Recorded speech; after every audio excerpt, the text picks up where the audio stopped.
Dr. Randy Durbin, thank you so much for coming and talking at the 2019 GOMA Fall Conference. Tell everyone a little bit about what you're doing these days.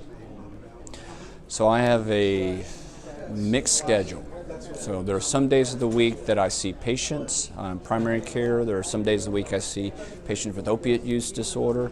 But the majority of my work now is leading a consulting organization that works with the CDC, with NIH, with HRSA, and also works with healthcare providers, payers, employers, etc. So it's sort of like what's behind door number 1, 2, or 3 at any given point in my day, and I prefer it that way. So I'm very fortunate to be able to talk about specific patients and at a given time, or talk about the big picture, the public health or population health impact of what we're doing, and then what the policy implications are accordingly. Yes.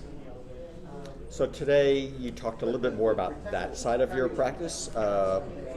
And CCM, Continuing Care Management. Chronic Care Management. Chronic Care Management. Maybe you could tell everyone who's watching what's happening, what do we need to be aware of? As obviously you can't give a whole hour lecture. No, that was just done. So here's the notion. The notion is that since 2006, the government has been incenting providers, especially physicians, to modify the way that they do work and do practice. And the way that they can monitor that is through how they bill through Medicare and Medicaid. So that evolution has been from very crude measures that they couldn't collect data to validate on in 2006 to the implementation of an EHR or EMR strategy, which was meaningful use 4 to 6 years ago, to now saying, okay, everyone has to have an EHR, an electronic medical record, in order to bill for Medicare. So therefore, we should be able to gather appropriate data on how we're doing. Historically, they'd only used claims data and made some inferences about how people were performing and what the quality was, and we found that that was a very incomplete or sometimes inaccurate view. And of course, then physicians would say, well, you don't understand my patients, they're sicker, the data are, you're dumb, the data are incorrect, etc. So CMS, Centers for Medicare and Medicaid Services, has gone toward saying, we know who our most expensive patients are. Right. We can pretend like the money doesn't matter, but it does. There are limited resources. That's our reality. And we're going to see that played out in next year's election writ large. So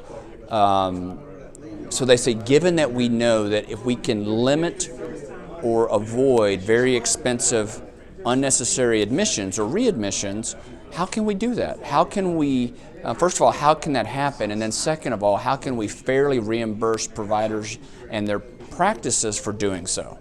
So to that end, in 2015, they came up with a code for chronic care management, and it had some very specific rules on it. And then as recently as this year, they've expanded that from 3 codes for chronic care management, or 4 codes for chronic care management, 3 codes for remote patient monitoring, and then some transition care management too.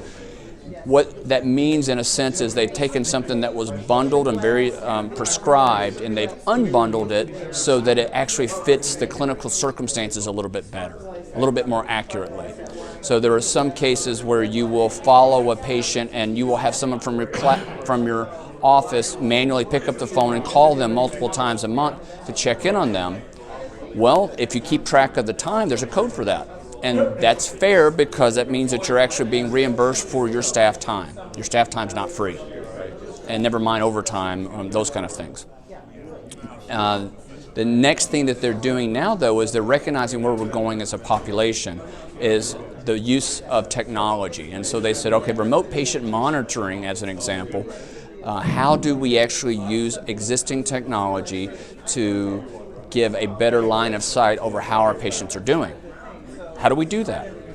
Well, historically, we would say, well, we've got a patient portal in our electronic medical records, and isn't that great? You can, if you did The number of people who utilize their patient portals are growing, certainly, as the savviness of technology grows. Right. That makes sense.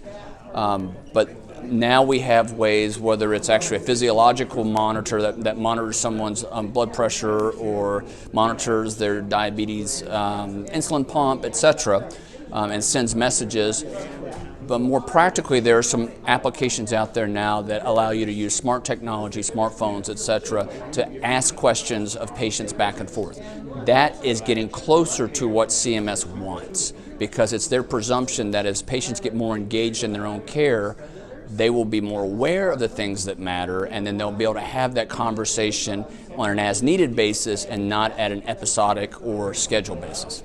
That was a long sentence with a lot of semicolons. Basically, it's getting doctors to interact with patients more than just at the office visit. Right. To try to improve care, keep them out of the hospital, and ultimately save money and improve care. Everyone wins if it works. And that's my public health or population health point of view. As I talk to insurance carriers or hospital administrators, etc., I said, look, here's the reality. If we can save money on a per patient basis or on a population basis, it means that we can reallocate that money towards the next priority within healthcare. So it's not like we're saying, oh, we're going to save money on this patient's care so that we can fill in potholes. That's a different budget and a different problem. But that's got to be the public health way we look at it. Super. Well, thanks for coming. Thank sharing you. Your knowledge. We greatly appreciate it. Thank you. I appreciate it.